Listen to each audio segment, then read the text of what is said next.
Hello everybody, my name is Ilya. And my name is Tyler. Together we make up Kovray, a couple that loves to play board games. And today we have a very exciting video because we will be doing a preview of the brand new Garphill Games Scholars of the South Tigris. You're supposed to. That was slow. Well, because we'll take it. So Wayfarers was actually our top game of 2022 in our top 10 of 2022 video. So there has been some hype and some expectations that were put on Scholars of the South Tigris. I feel like there's always an expectation from me, especially for Garphill Games. And why is that? Paladins. What about Paladins? Me favorite game! Oh, I don't think I've ever heard that before. Oh, well, you heard it here first. Well, today we're going to dive into Scholars of the South Tigris. This game is designed by Shem, Phillips, and Sam Macdonald and is published by Garphill Games, who provided us this early copy of the game. And it's coming to Kickstarter very soon, if not right now, so you can check the link out below. Down below. Down below. In Scholars, you'll be working to obtain knowledge. The way you'll do this is by finding scrolls, delivering them to the House of Wisdom, and translating them back to Arabic in order to get the knowledge. Score yourself points. Well, with that out of the way, let's give you a quick overview of how this game works. In Scholars, your goal is to score the most points. You'll do this by translating scrolls, increasing knowledge, influencing the guilds, and retiring translators after their years of faithful service. The game is played in rounds where each player will take a turn. The endgame triggers when all 4 Caliph cards have been revealed from the draw pile. In each turn, you'll decide to work or rest. Working allows you to play an action card along with 1 to 2 dice to take actions, while resting allows you to gain income from research tracks, draw dice, and collect back your action cards to your hand. When you work, you'll place an action card from your hand into one of the 5 action slots. Each action slot corresponds to an action you can take on the main board. You'll place workers and dice onto the card and take the action based on the color and value of your dice. The dice value and color is a core concept of this game. When placing your dice, you'll add up the pips to determine the value and the colors to determine the color. Workers allow you to manipulate the dice. If the color matches, the value becomes a 6. If the color does not match, this changes the color of the die to the color of the worker. Now there's a few rules to keep in mind. Secondary dice always take priority over primary. Primary dice take priority over white dice, and 2 primary dice create a secondary die. It'll be best to show some examples. This is a red 8.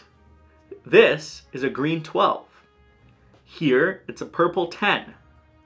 Here, it's an orange 10. And finally, this is a yellow 9. There's a handy color wheel to help you visualize the mix of colors. And the last note we'll mention here is that you cannot use 2 colored workers on a single die to create a secondary color. Now, let's look at the actions. You'll place your card, dice, and sometimes workers. There are some retired translators under this action slot, which means there's 3 additional actions you can resolve. Including the primary action from this space, you can resolve any of these actions in any order. Let's go over the primary actions on the board. This action corresponds to the recruit action. You'll either dispatch or employ a translator from the top section of the main board. The color of this action does not matter, however the value does. Each adjacent pair of translators requires a minimum dice value to recruit. Now you can dispatch or employ here. Dispatching gives you the immediate benefits that can help you in your game. If you dispatch, you'll resolve the effects at the top right and move the card to the bottom of the deck. Employing gives you the opportunity to recruit translators that can later help you translate scrolls and even offer you points upon their retirement. You'll select a translator and place them in one of the spaces along the bottom of the main board. Each space has a silver cost you must pay, immediate effects from placing a translator, and the gold the translator requires before retiring. You'll flip the translator after paying the cost and acquiring the benefits and place one of your influence markers onto them. Travel allows you to deliver scrolls to the House of Wisdom. The dice value and color matters within this section. The value of the dice indicates up to how many spaces you can move in the map. You must move at least 1 step. However, as there are 12 steps, you may do a full loop and end up in the same space. The color is important as if you pass through a passage of your color, you gain the benefits on it, whether it be coins or influence on a card. There are 2 spaces you will land. The white spots are smaller actions, such as gaining workers, gold, drawing dice, etc., while the black spaces are places where you may deliver scroll cards to the House of Wisdom. If you land on a black spot and wish to deliver the corresponding scroll, you'll follow these steps. You'll pick up the scroll, pay 4 silver, gain the benefits on the space you've placed your scroll on, move up on the corresponding research track, and draw and reveal the top card from the draw pile to refill the space that you took from. These scrolls in the House of Wisdom are now ready for translation. The next action is a research action. Color and value matters here. There's 4 options available to you in this section as printed along the top of the board. Any die you have can be just used to gain a silver and a worker of any color. This option requires a color and a value of at least 4. You'll pay gold to move up once on the matching color research track and gain 2 silver. Value of at least 8 and a color is similar, except you don't have to pay 1 gold.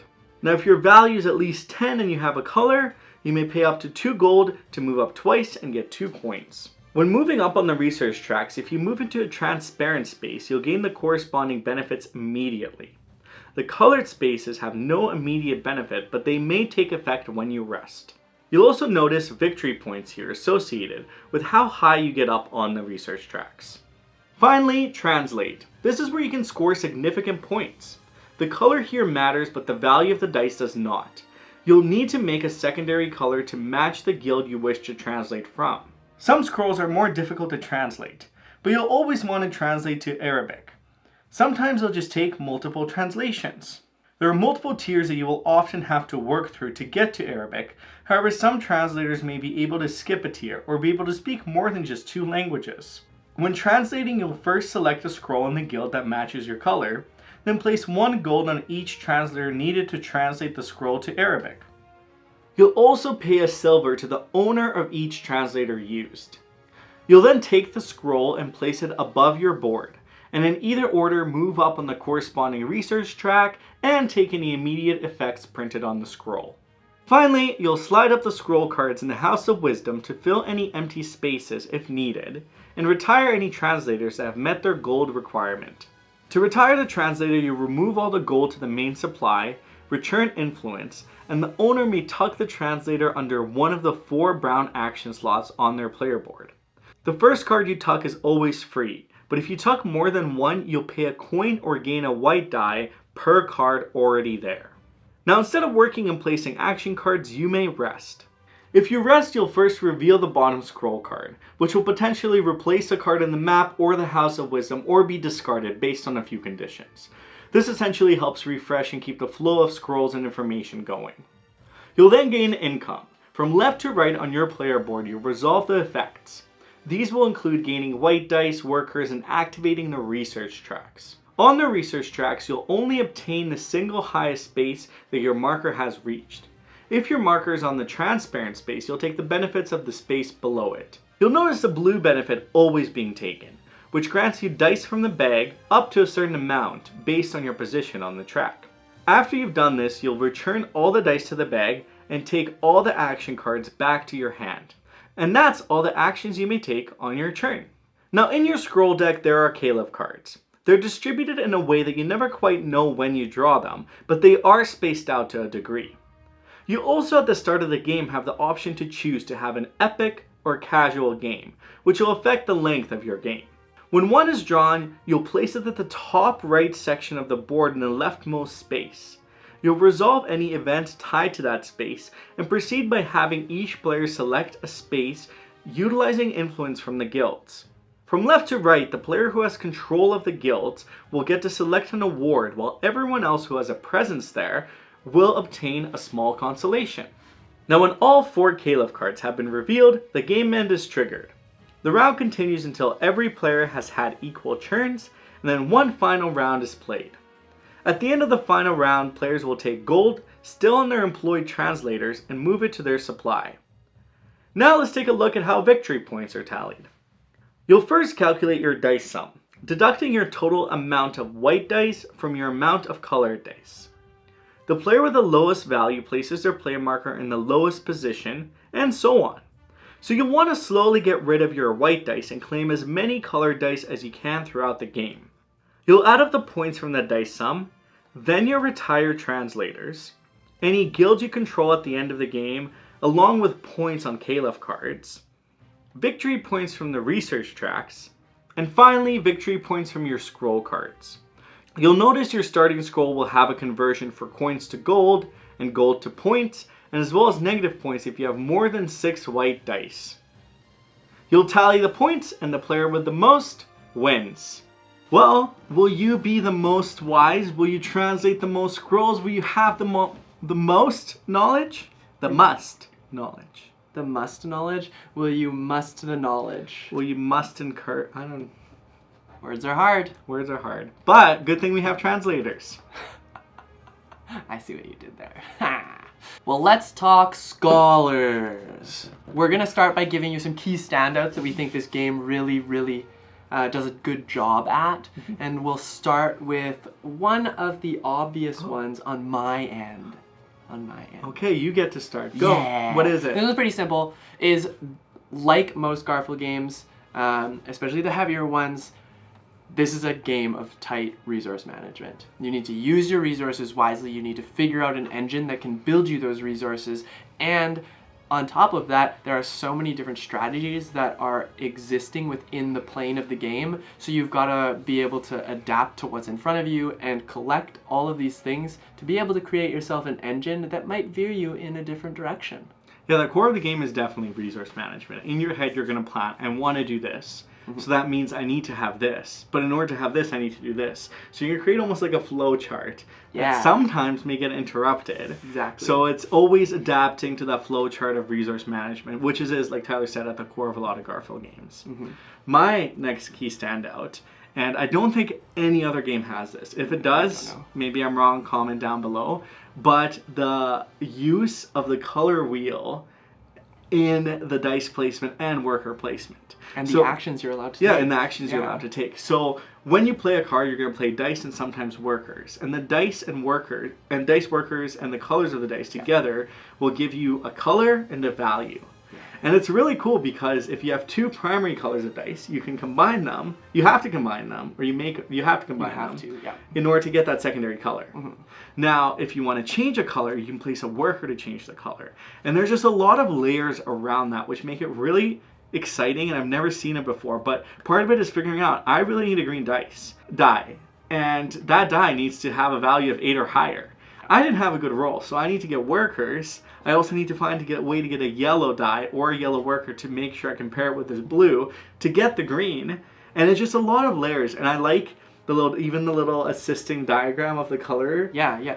There's just, I was really intrigued by that and really drawn to it. So and it was, in practice, it's beautifully done. And there's a great example too of like how the game really progresses forward because of the banners in the center of the game. When you are moving them up, the ones that are really easy to move, for example, are the primary colors, because you're always, or most likely, have easier access to a primary color. However, once you get into those secondary colors, those will offer you more benefits, but also be harder to move up in. So it's this interesting, when do I make that transition? How do I make that transition? What do I rush for? A lot of planning can go into that piece of the board that will help you really excel on the other pieces of the board. It's a good layer of complexity, that's for sure. Exactly. Now, I think the next point we had, what stands out, is the translation piece of it. Yes. Not only is it very thematic, because you're employing translators who speak only maybe 2 languages, sometimes 3 if you're lucky.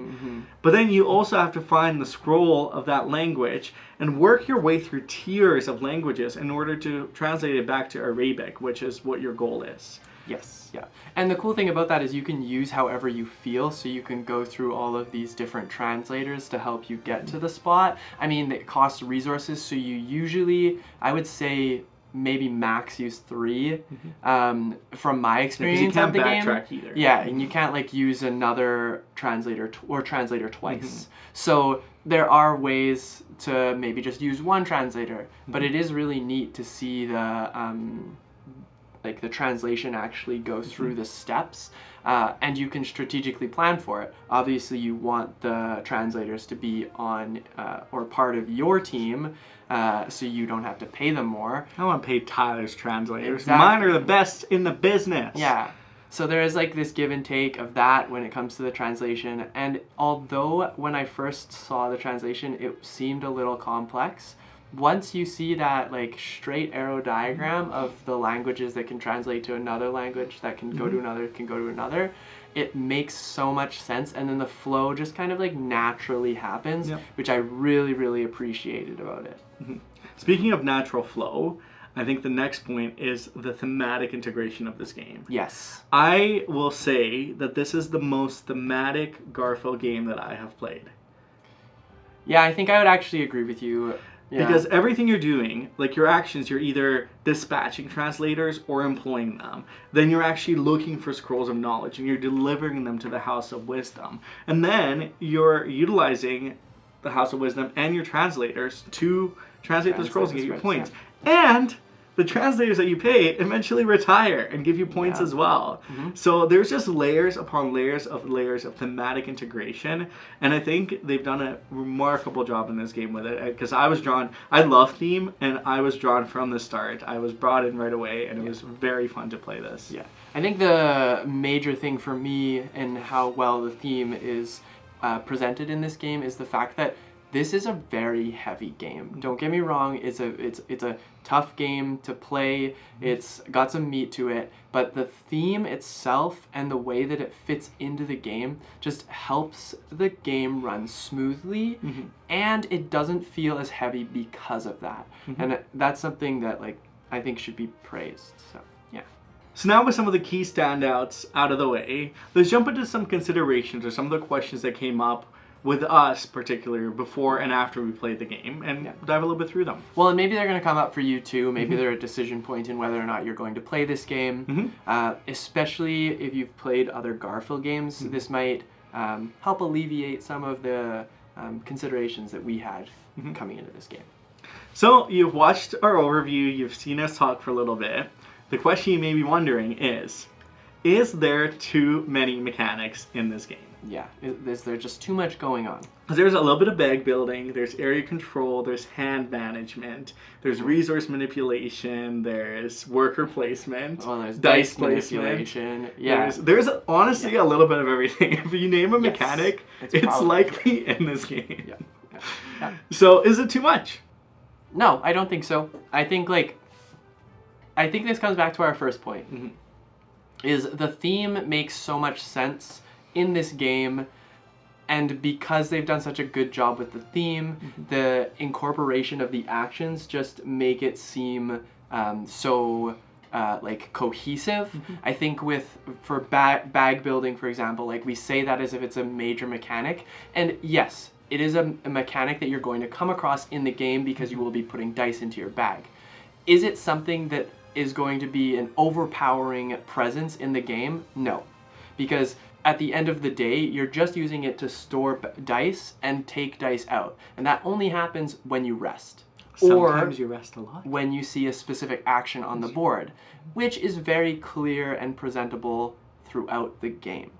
And that can be said for all of these mechanics. The dice manipulation, you're only ever going to do that at the very beginning of your turn. And the worker placements, same thing. Always going to be at the beginning of your turn. And you can manipulate them only in certain ways. That never changes, and it just makes sense. So my answer to the question is yes and no.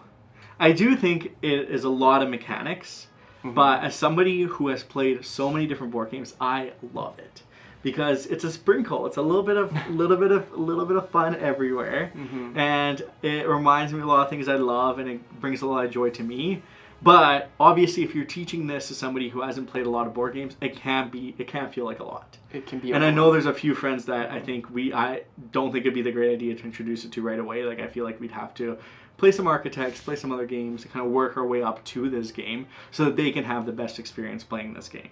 Yeah, and hopefully join the hobby. Exactly. More people to play board games. Exactly. Now, the second kind of consideration that comes to mind when we were thinking about these kind of things and how this game plays is because there's so many mechanics and it feels like there's a lot going on, how is the flow of your turn looking? Is it too long? Is there a lot of like downtime kind of thing? And I guess like, how do you feel about that? How's the flow? I love the flow in this game because I really like games where you just keep taking turns till the game ends. Yeah. And they're still classified as rounds here, like you play a round of everyone taking a turn, but different people can rest at different times, and it doesn't feel like there's too many actions within a turn that you take that you're cashing out between turns, because you're always thinking of what's the next thing you're going to do. I really liked it for the sole purpose of you play a card, you put dice on that card, you put workers on that card potentially, and then you take the actions associated with that card. And then within those actions, there's step-by-steps. So like there's a lot of steps within the game, and sometimes your turn can be longer than others, but it all flows, and there's support mechanism in the game to help you remember everything that needs to happen. Yes, yeah. So like Ilya is saying, is I think it comes down to a simplified turn where you're playing a card, adding dice to it, and potentially adding workers to it based on what you want to do. I think that makes your turn very easy to just do. It's what comes next that is going to be something that you do need to pay attention to, because sometimes there is this cascading effect because you've got this engine, because you've got a variety of other things going on, but I don't think it's overwhelming at all. Again, the flow of your turn really makes sense. Just make sure that when you place your dice, your workers, and you go to take your action, you do so in a like methodical way, so you are taking time to make sure you've done all of the single action. Make sure to and pay move for to things. the next one. Yeah, exactly. Don't forget the little steps, but there are a lot of that is a consideration, is that there's a lot of not necessarily administrations, but steps within some of these actions. So making sure that you have paid everything, you've got all the resources rewards, that you you want. use the actions below your action as well if you have any retired translators. So there's a lot of things to pay attention to, but I think the game does everything it can to support you and set you up for success to remember all of those things as well.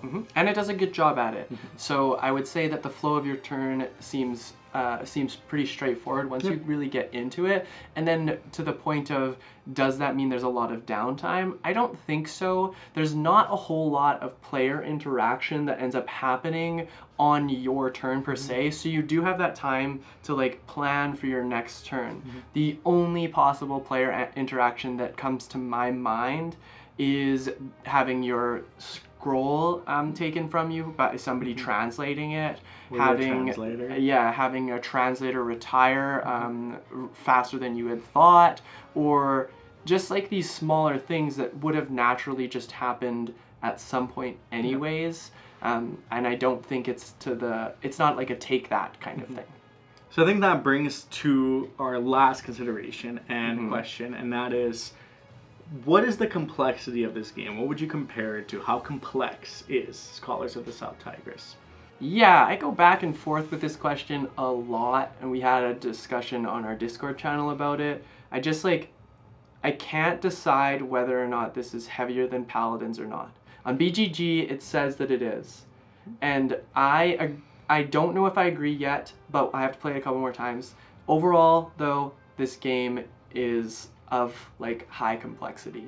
I think it's a pretty tough game to play. I think it's tough to like strategize around. You really do need to play it a few times to understand how it works. And with that said, I think we've talked about this previously, where the theme stands out so much and works so well that it pulls away from that complexity, helping the player like really, really get into it with ease. I agree with everything you said. I do think this is the most complex Garphill game that, from my perspective, my immediate kind of link to it was similar to a Vitaliserta game. Oh yeah. Because you have like the one kind of core action you're doing, but then you have multiple different areas that interact in different ways, which are seen in a lot of other games. And even Weather Machine was the one that we've most recently played. And I saw links to both of these games in terms of complexity. That there are step-by-step instructions for each of the sections. There's ways to kind of reset different things. And so it is a fairly complex game, But like Tyler said, I think the theme really makes up for it, and just the flow of the game really makes up for it as well. It makes it feel less complex than it actually is, at least to me. I think if you enjoyed Wayfarers and Paladins and even Architects, that this game is definitely something you will enjoy. Which kind of brings me to our next little section here, and how it compares to Wayfarers. I think one of the similarities, and the similarities across all of the South Tigris trilogy, is the dice manipulation, dice placement. Yeah, and that's intentional with the trilogies for sure. So here, the way that you'll be using dice is you'll be again placing them on action spaces, and based on the color and the value, you'll take certain actions. In Wayfarers, it was basically based on the symbol associated with the dice, and sometimes it gave you other benefits based on that little map that you have. Other than that, I think these games are quite different in what they try to approach. Yes. I feel like this game is very much, you are going through almost like the circle of life in the game. You're getting a translator, you're getting a scroll, you're translating the scroll, you're a tying translator, and getting the translator again. Yeah. Where I feel like Wayfarers was more exploration. Let's look at the depths of the world and see what's out there. And it was very less, I think, circular, and more like you could choose which direction you really want to go in. Yeah. I think Wayfarers really stuck true to like the set collection piece of the mechanics. Like that was happening in the Wayfarers. So you were really trying to focus on gathering certain symbols, gathering a variety of different symbols, and then getting space cards that helped you like do those goals even further, make those set collections even more worth it. And again, then those inspiration cards doubling up those points. So I think it all kind of connected to this set collection. The dice obviously were important because you were able to take actions on the exploration tracks or on the things that you had explored. So it was really exciting to build out that engine, where I think, yeah, like Ilya said, is Scholars is definitely like this whole circle moment where you are having to do a lot of different things that end up coming back to basically end of game scoring. It's more collective as well, because you're all working from the same board. Like you all have access to the same scrolls, the same kind of like, and the same actions, because Yeah. you don't actually get any different actions than anybody. You could if you retire translators. If you retire, but those are in addition to the actions that you're taking. That's true. So it's like a bonus on top of an action that already exists. Another point is like even the cards in your hand, those actions don't change. The only thing that changes is if you are able to do your farthest right goal the fastest, you get an additional action card, and that action card can be super valuable. And one of my strategy tips would be try to get that as fast as possible. Strategy tip with Tyler. So now, the ultimate question of them all. Wayfarers, Scholars, how does it compare in the overall grand scheme of Garphill Games? Does it dethrone Paladins for Tyler? Will we find out? Yes, we will, right now. Today, I have to play Scholars a little bit more to be able to tell you. What I can tell you right now is that I do think it's better than Wayfarers. I want to play it at a 4-player. Okay, we have not played at a 4-player. I also wouldn't mind trying the solo. Okay. So, and then I would just like play it a few more times. I think with Paladins, I've played it so many times that I just get excited when I show other people. Okay. I do get excited because this is new. However, is it the newness? I think that this is, I said this about Wayfarers, but I think that Scholars is an even closer contender to knocking Paladins off of its podium. But we'll see after a few more plays of this game. My thoughts are, I think this is my favorite Garphill game now. I think Wayfarers, beat Paladins for me. After playing Wayfarers so many times, I just really liked the theme and I loved everything that it did. And I also really like dice. Dice has always been something for me that I enjoy, especially when done in a clever strategic way, not in a luck way. And so like pause that, I guess, because that's a very good point. That is a good point. It is a very good point because with dice, you always worry about that it's going to be like this luck-based thing, but there are a lot of ways to manipulate your dice, so it doesn't feel as tragic. Sometimes it's still tragic because you it don't sometimes happen. Yeah. But so what I was gonna say is, I think this game I liked it significantly more than Wayfarers. And I think it's because I like the circular action of like almost like you do this, do this, do this, do this, because sometimes it's overwhelming to know even when to start or to build a strategy. And I really like Wayfarers because it fits thematically because you're exploring your strategy as they're exploring the lands. Yeah. But here I think it's very, you know what's good, you know where you can go, and you have like a solid options. They get taken away often, and it's more of a test of adaptability, which I love in games. It's one of my favorite things is something gets taken away, and how do you best adapt to that situation? So I've loved every single playthrough of it. I think the only thing that set it a bit below that was just there's times where I kept forgetting certain things, and as hard as I try to remember, it's like to forget to take one coin or to forget to pay. Like there's a lot of the slight step-by-step administration, and once I got the hang of it, I got there easier. But in the beginning, it was a little bit hard to. Oh, we need to check this again, and we need to do this. So that's like any heavy game. Yeah, like any heavy game. But that's why like I think this is my new favorite Garphill game, and there are hikes. I still don't know. I can't call which trilogy is my favorite because I still think the West Kingdom trilogy. Because I think there's only 2 of these right now. Exactly. So I was gonna say I think Viscounts just didn't land as much for me, but I love like Architects. I think is one of my favorite games to introduce in general in a worker placement setting, and it holds a really high space. And Paladins, because it's your favorite game, because you play it quite often, I also really enjoy. So I think right now both the trilogies are on par. And the third game, there's a lot of expectations because it will really determine if it dethrones the West Kingdom trilogy. Because I think the West Kingdom trilogy still could be my favorite overall, even though I prefer this game more than some of the others. I think Viscounts needs to be played at a higher player count. For us, yeah. We haven't played it too many. Yeah, we did. Yeah. Anyways, that's a whole other conversation. Overall thoughts, clearly we really like this game. Love it. And we recommend you checking it out. Is it the game of the year? Who knows? You'll have to wait and find out. But this at the end of the year. Yeah. This has been a fantastic experience for us to play. And Ilya just wants it to be the end of the year so that we can announce that this is our top game, I guess. I don't know if it will. I feel like there's a lot of contenders for, and it's very early in the year. Yes, yeah. But I really enjoyed this. I'm really curious to see how it stacks over time, because obviously I think with Wayfarers I really have grown to love the game more and more as we played it. And even at varying player counts, playing at 4 is very different than 2, and getting the whole feel for it. So yeah, big fan of this game. Which brings us to the end of our video, unfortunately, where we get to ask you folks a question, which is an exciting part. And it's about Garphill Games. What's your favorite Garphill game? Have you played many of the Garphill games? Yeah. And let us know. If you haven't played one, which one are you most interested in? And that is Scholars of the South Tigris. If you have any questions, go in that comment box. Let us know. We're always happy to chat about this game. There's a lot in this game that we haven't shared because there's a lot in this game. Yes. So if you have questions, we're happy to dive into it in the comments down below. Also, do check out the Kickstarter. It's also down there. Go in that description, learn all about it. And if you found this video helpful, you know what to do. Hit that thumbs up. Hit that subscribe button if you're new here, because we talk about board games on a weekly basis. Lots of board games and lots of fun. Them. We do. Love? Love them. Love.